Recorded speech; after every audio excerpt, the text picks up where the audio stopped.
கர்த்தரை பாடி போற்றிடுவோமே, கருத்துடன் துதிப்போம் இனிய நாமமதை. கர்த்தரை பாடி போற்றிடுவோமே, கருத்துடன் துதிப்போம் இனிய நாமமதை. கடலின் ஆழம் போல் கருணையோடு இருக்கும், கரையில்லை அவர் அன்பு கரையற்றதே. கடலின் ஆழம் போல் கருணையோடு இருக்கும், கரையில்லை அவர் அன்பு கரையற்றதே. இயேசு நல்லவர், இயேசு வல்லவர், இயேசுவை போல் வேறொரு நேசர் இல்லையே. இயேசு நல்லவர், இயேசு வல்லவர், நம் இயேசுவை போல் வேறு நேசர் இல்லையே. கொடுமையோர் சீரல் பெருவெள்ளம் போல அடிக்கையில் மோதி மதில்களின் மீதே. கொடுமையோர் சீரல் பெருவெள்ளம் போல அடிக்கையில் மோதி மதில்களின் மீதே. பலனும் வேழைக்கும் எளியோர்க்கும் திடனாய், வெயிலுக்கு ஒதுங்கும் விண்ணிலழுமானார்.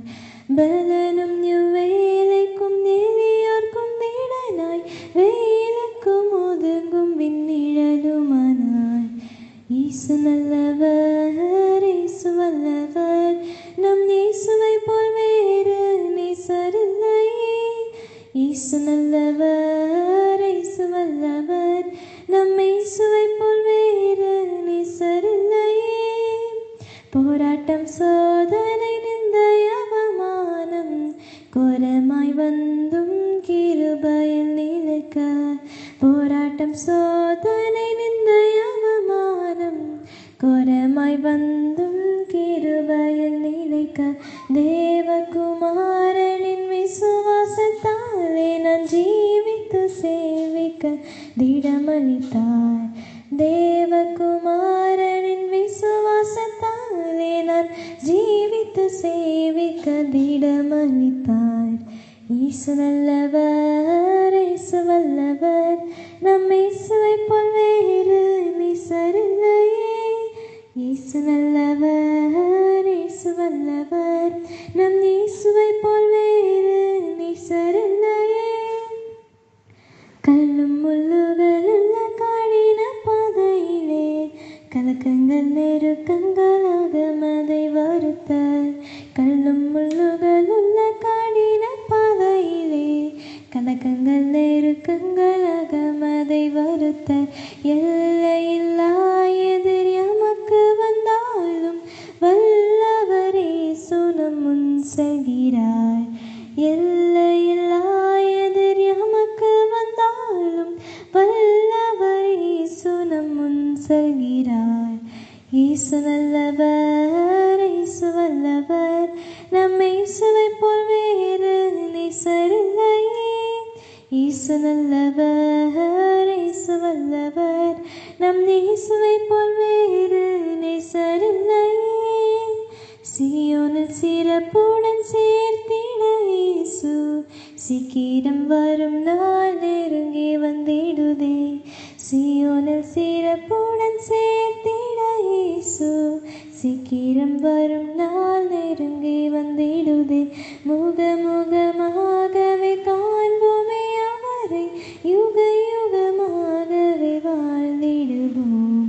முகமுகமாகவே காண்போமே அவரை, நாம் முகமுகமாகவே வாழ்ந்திடுவோம். இயேசு நல்லவர், இயேசு நல்லவர், நம் இயேசுவை போல் வேறு நேசர் இல்லையே. இயேசு நல்லவர், இயேசு நல்லவர், நம் இயேசுவை போல் வேறு நேசர். காலை நேர தியானத்துக்காக உங்களை வாழ்த்தி வரவேற்கிறேன். இயேசு கிறிஸ்துவின் நாமத்தில். ஏசாயா தீர்க்கதரிசியின் புத்தகம் 58ஆம் அதிகாரம் 5ஆம் வசனம் முதல் 7ஆம் வசனம் வரை உள்ள வார்த்தைகளை நான் வாசிக்கிறேன். மனுஷன் தன் ஆத்மாவை ஒடுக்குகிறதும் தலைவணங்கி நாணலை போல ரெட்டிலும் சாம்பலிலும் படுத்துக்கொள்ளுகிறதும் எனக்கு பிரியமான உபவாச நாளாக இருக்குமோ? இதையா உபவாசம் என்றும் கர்த்தருக்கு பிரியமான நாள் என்றும் சொல்லுவாய்? அக்கிரமத்தின் கட்டுகளை அவிழ்க்கிறதும் நுகத்தடியின் பிணையல்களை நெகிழ்க்கிறதும் நெருக்கப்பட்டிருக்கிறவர்களை விடுதலையாக்கி விடுகிறதும் சகல நுகத்தடிகளையும் உடைத்து போடுகிறதும் பசி உள்ளவனுக்கு உன் ஆகாரத்தை பகிர்ந்து கொடுக்கிறதும், துரத்துண்ட சிறுமையானவர்களை வீட்டிலே சேர்த்து கொள்கிறதும், வஸ்திரம் இல்லாதவனை கண்டால் அவனுக்கு வஸ்திரம் கொடுக்கிறதும், உன் மாம்சமானவனுக்கு உன்னை ஒழிக்காமலும் இருக்கிறது அல்லவோ எனக்கு உகந்த உபவாசம். இந்த பகுதியில் கூட கர்த்தர் உபவாசம்னா என்ன அப்படின்னு சொல்லிட்டு ரொம்ப தெளிவாக சொல்றாரு பாருங்க. நம்ம ஆத்மா ஒடுக்குது, அப்படி ரட்டு உடுத்தி சாம்பலில் படுத்துக்கொள்ளுது, மற்றவங்க முன்னால் முகத்தை வாட பண்ணிக்கிட்டு அலையுது. இது ஆண்டவருக்கு பிரியமே இல்லை. நேற்று கூட நான் உபவாசத்தை பற்றி சொன்னேன்லாம். அதே மாதிரி நம்ம என்ன செய்யணுமா, அந்த உபவாச நாட்களில் அக்கிரமத்தின் கட்டுக்களை அவிழ்க்கணும். அக்கிரமத்தின் கட்டுக்களை அவிழ்க்கிறதுனா நமக்கு கர்த்தருக்கு பிரியமில்லாத காரியங்களை நாம் என்ன செய்யணும், விட்டு விடணும். நுகத்தடியின் பிணையல்களை நெகிழ்க்கிறதும். நுகத்தடியின் பிணையல்கள் அப்படின்னா, அதாவது கஷ்டப்படுறவங்களுடைய கஷ்டங்களை தீர்க்க நம்மளால் முடிஞ்ச உதவி என்ன செய்யணும். நெருக்கப்பட்டிருக்கிறவர்களை விடுதலையாக்கி விடுகிறதும். இதுவும் அப்படித்தான். ரொம்ப நெருக்கத்தில் இருக்கிறவங்களுக்கு போய் ஆறுதல் சொல்லி அவங்கள ஆண்டவரை பற்றி அவங்களுக்கு காட்டி கொடுக்கணும். சகல நுகத்தடிகளையும் உடைத்து போடுகிறதும். நுகத்தடி அப்படின்னா பாரத்தை, ஒருத்தர் மேலே ஒரு மனிதனுக்கு மனிதன் பாரம் சுமத்துவாங்களா, அந்த பாரத்தை நம்ம உடைச்சி போடணும். பசி உள்ளவனுக்கும் ஆகாரத்தை பகிர்ந்து கொடுக்கிறதும். பசியோடு யாரும் வந்தாங்கன்னா நம்மளை தேடி அவங்களுக்கு நம்ம ஒரு வேளை சாப்பாடு கொடுக்கறது. பசி உள்ளவனுக்கும் ஆகாரத்தை பகிர்ந்து, ஆகாரத்தை நம்ம சாப்பிட்ற சாப்பாடை கூட அவங்களுக்கு கொடுத்துட்டு நம்ம என்ன செய்யலாம், அதனால் பசியை பொறுத்துக்கிட்டு இருக்கலாம் அப்படிங்கிறத என்னுடைய அர்த்தம். துரத்துண்ட சிறுமையானவர்களை வீட்டிலே சேர்த்து கொள்கிறதும். சில இடங்களில் கைவிடப்பட்ட நிலைமையில் இருப்பாங்களா, அவங்கள கூப்பிட்டு அவங்களுக்கு ஒரு ஆறுதலாக பேசி வீட்டிலேயே சேர்த்துக்கூட அவங்கள நம்ம வீட்டுக்கூடவே நம்ம கூடவே வச்சுக்கிட முடியாது. ஆனாலும் அவங்களுக்காக நம்ம ஆறுதலாக பேசி ஒரு வேளை சாப்பாடு கொடுத்து அவங்கள அனுப்பலாம். எப்போனாலும் நீங்கள் வாங்க, நீங்கள் இங்கே கேளுங்க, நான் உங்களுக்கு தர்றேன் அப்படின்னு சொல்லி அவங்கள ஆறுதல் படுத்தலாம். அப்புறம் வஸ்திரம் இல்லாதவனை கண்டால் அவனுக்கு வஸ்திரம் கொடுக்கறதும். எத்தனையோ பேர் இந்த வஸ்திரம் இல்லாமல் இருக்கிறாங்க. நாட்டில் உடுத்துறது கூட ட்ரெஸ் இல்லாமல் எத்தனையோ இருக்காங்க. நமக்கு ஆண்டவர் இவ்வளவோ தந்திருக்கிறாரு. அவங்களுக்கு நம்ம கொடுக்கறதுக்கு என்ன செய்யணும், நம்ம முன் வரணும். அதான் இப்போ சாலையோர ஊழியம்னு ஒரு சகோதரன் பண்ணுறாரு. சாலை ஓரத்தில் உள்ளவங்களுக்காக கொண்டு போய் சாப்பாடு கொடுக்குறாரு, தண்ணி கொடுக்குறாரு, வஸ்திரம் கொடுக்குறாரு. அது ஒரு நல்ல ஊழியம். அது மாதிரி நம்மளால் முடிஞ்சது கஷ்டப்படுறவங்களும் செய்கிறது. உன் மாம்சமானவனுக்கு உன்னை ஒழிக்காமல் இருக்கிறது அல்லவோ எனக்கு உகந்த உபவாசம். நம்ம வீட்டிலையே ஒருத்தருக்கு ஒருத்தர் ஒழிச்சு வச்சு சாப்பிட்றது, அதெல்லாம் சரியே கிடையாது. நம்ம வீட்டில் இருக்கவங்களுக்கு கொடுக்காம நம்ம ஒழிச்சு வச்சு சாப்பிட்றது உபவாசமே கிடையாது. நீ எவ்வளோ உபவாசம் இருந்தாலும் ஆண்டவர் அதை கேட்க போகிறதில்ல. நீ வாயில் போடுறதையும் வந்துட்டாங்களாம் அவங்களுக்கு கொடுக்கறது தான் உன்னோட தன்மையாக இருக்கணும் அப்படின்னு ஆண்டவர் சொல்கிறார். இந்த மாதிரியான காரியங்களை நம்ம செய்கிறது தான் அவருக்கு பிரியம்.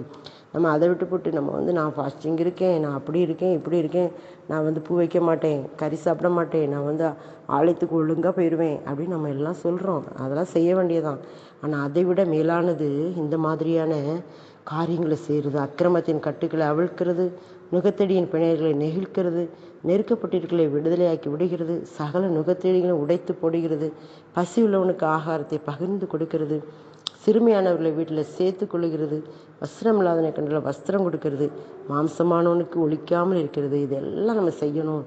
நம்மளால் முடிந்த மட்டும் நம்ம செய்கிறதுக்கு பிரயாசப்படணும். ஆண்டுகிட்ட கேட்கணும், அப்போ இதெல்லாம் எனக்கு புரியலை சொல்லித்தாங்க அப்படின்னா அவர் நம்ம சொல்லி தருவார். அதையும் நாம் என்ன செய்யலாம், ஆண்டவருடைய பாதத்தில் காத்திருந்து இந்த காரியங்களை செய்யும்போது அது நமக்கு ஆசீர்வாதமாக மாற்றி தருவார். இதுதான் அவருக்கு பிரியமான உபவாசம். இதைத்தான் நான் உபவாசம்னு சொல்கிறேன் அப்படிங்கிற அந்த உபவாசம் இருக்கிறதுனால என்ன ஆசீர்வாதம் கிடைக்குன்னு நாளைக்கு நம்ம பார்க்க போகிறோம். அந்த ஆசீர்வாதத்தை பெற்றுக்கொள்ள நாம் இப்படியாக நம்ம என்ன செய்ய வேண்டும், தாழ்த்த வேண்டும். ஆமேன். பலத்தால் இடை கட்டி வழியை செவ்வையாக்கி வாழ வைத்தவரே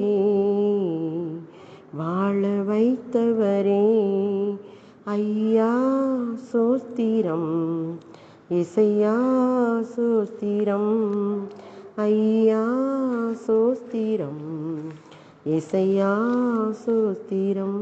அப்பாமே நன்றியோடு துதிக்கிறோம். இது கொடுத்த அருமையான வார்த்தைகளுக்கு நன்றி. உபவாசம்னா என்னன்னு எங்களுக்கு கற்றுக் கொடுத்தீங்கப்பா. அதன்படி எங்களுக்கு நடக்க